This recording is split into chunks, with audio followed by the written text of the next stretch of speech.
For today's video pala no mga boss, ngayon sa mga nagtatanong pala kung paano ko nga ba ito ino-operate, ngayon ipapakita ko sa inyo kung paano natin siya ginagamitan gamit itong remote control.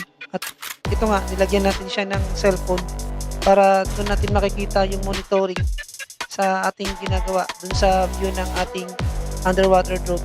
At ito na nga, habang lumalangoy ito si sir, kinukuhaan natin, makikita natin sa cellphone dito sa view natin yung kanyang paglalangoy. So ganito po kaganda at ka-quality yung kuha ng footage ng ating underwater drone. Actually, gaya nga po nung sinabi ko nung nakaraan na meron pa po itong flow or yung grab, yung clip niya na kinakabit din sa body niya para pwede siyang kumuha ng mga gamit sa ilalim ng dagat, i-clip niya lang. So yun nga, grabber or ano pa bang specific na tawag natin sa ganun, or ano, clamp.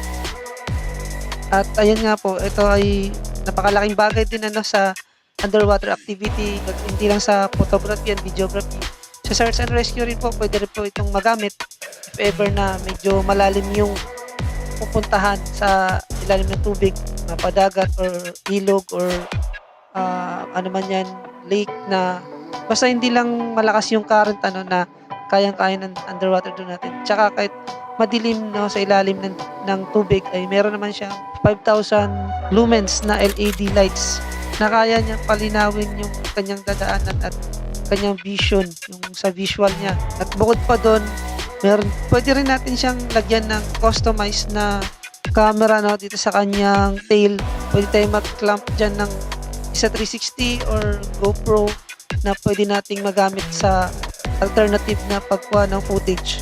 Meron po tayong mount para dyan na naka-standby. So ayun, pwede nating lagyan ng GoPro, pwede nating lagyan ng isa 360. At yun nga po, sa mga nangangailangan ng service na to, no, i-contact nyo lang po ako. With operator po, ako na po mismo ang mag-operate sa drone na to. Depende po sa project yung price. So ayun, i-chat nyo lang po ako, i-text po ako sa contact number ko at doon na po tayo mag-usap. Ayun po, salamat po.